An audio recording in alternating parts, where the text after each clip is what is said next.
यदि किसी व्यक्ति या वस्तु की तुलना दूसरे किसी व्यक्ति या वस्तु से किया जाए, यदि किसी व्यक्ति या वस्तु की तुलना किसी दूसरे व्यक्ति या वस्तु से किया जाए तो ही is the Gandhi of Samastipur, अर्थात वह समस्तीपुर का गांधी है। He is the Gandhi of Samastipur. यहां देखिए, किसी भी व्यक्ति या वस्तु की तुलना यदि किसी दूसरे व्यक्ति या वस्तु से किया जाए तो क्या किया जाता है? आर्टिकल्स का प्रयोग किया जाता है। He is the Gandhi of Samastipur. Meghanand Shah was the Newton of India. Meghanand Shah Bharat के न्यूटन थे, अर्थात सबसे महान वैज्ञानिक थे। Sachin is the Bradman of India, अर्थात सचिन भारत के ब्रैडमैन हैं, अर्थात सबसे महान क्रिकेट खिलाड़ी है। तो आप यहां देख रहे हैं, किसी भी वस्तु या किसी भी व्यक्ति की तुलना किसी दूसरे व्यक्ति या वस्तु से किया जाता है तो वैसी स्थिति में डिफिनिट आर्टिकल द का प्रयोग किया जा रहा है। As example, he is the Gandhi of Samastipur, Meghanand Shah was the Newton of India, Sachin is the Bradman of India। लेकिन अगर किसी व्यक्ति की तुलना दूसरे किसी व्यक्ति से किया जाए बिना प्रीपोजिशन ऑफ लगाकर, या अगर किसी व्यक्ति की जरूरत को बताया जाए तो आर्टिकल ए लगता है। लेकिन यदि किसी व्यक्ति की तुलना किसी दूसरे व्यक्ति से किया जाता है बिना प्रीपोजिशन ऑफ का, अभी प्रीपोजिशन ऑफ देख रहे थे, अब बिना प्रीपोजिशन ऑफ का किया जाए यूज किए हुए तो आर्टिकल एक लगता है। देखिए, ही इज अ गांधी, अर्थात वह एक बहुत बड़ा गांधीवादी है। देखिए, ही इज अ गांधी।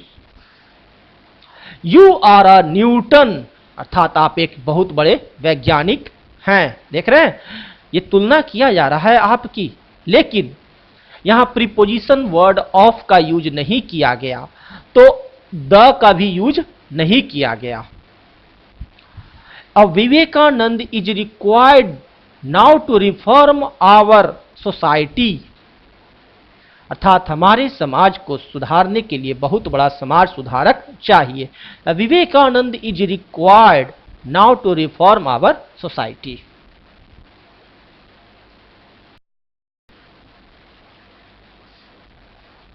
यदि कोई कॉमन नाउन किसी के गुण को दर्शाता है, अर्थात जब कोई कॉमन नाउन अब्स्ट्रैक्ट नाउन का काम करता है, यदि कोई कॉमन नाउन किसी के गुण को दर्शाता है, अर्थात जब कोई कॉमन नाउन अब्स्ट्रैक्ट नाउन का काम करता है, तब देखें, the animal in man is ever active. हम जानते हैं कि एनिमल जानवर एक कॉमन नाउन है, लेकिन यहां उस जानवर के बारे में नहीं कहा जा रहा है।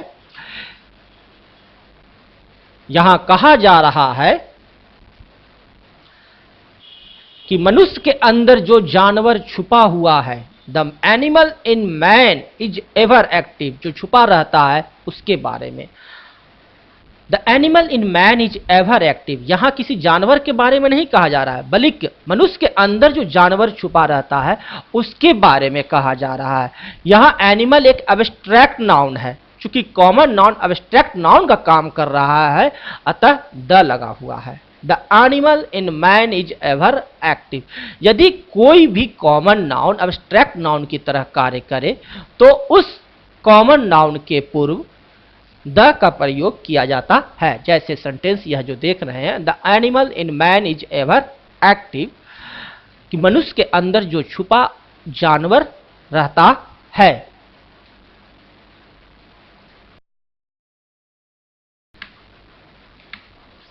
उसी तरह the mother in her is up, अर्थात उसके अंदर की मां जाग उठी।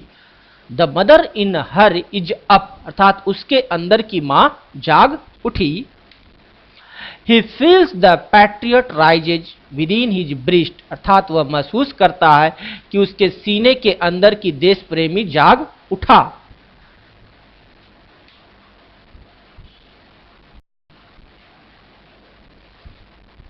कोई भी काउंटेबल नाउन जिसे हम गिन सकते हैं, यदि सिंगुलर रहे तो उसके पहले कोई न कोई आर्टिकल अवश्य लगेगा। यदि कोई भी काउंटेबल नाउन हो और यदि वह सिंगुलर फॉर्म में हो तो उसके पहले कोई न कोई आर्टिकल अवश्य लगता है। Boy is playing in room या गिव मी पेन, ये दोनों सेंटेंस गलत है। बॉय और रूम तथा पेन सभी को हम गिन सकते हैं और यहां वे सिंगुलर रूप में हैं, अतः उनमें आर्टिकल लगाना आवश्यक है। Boy is playing in room या गिव मी पेन दोनों सेंटेंस गलत हैं। यदि वे खास हैं तो द और यदि खास नहीं रहेंगे तो इनके जगह पर क्या लगाएंगे? अ। जैसे देखिए, a boy is playing in a room, या कह सकते हैं the boy is playing in the room, क्योंकि बॉय और रूम दोनों काउंटेबल हैं, दोनों काउंटेबल नाउन है, इसलिए दोनों के पहले कोई न कोई आर्टिकल अवश्य लगेगा। इसलिए हमेशा याद रखें कि काउंटेबल नाउन के पूर्व में आर्टिकल्स का प्रयोग किया जाता है। गिव मी अ पेन या गिव मी द पेन दोनों सही हैं। अ का प्रयोग जब इंडिफिनिट हो तब और द का प्रयोग जब डिफिनिट हो तब।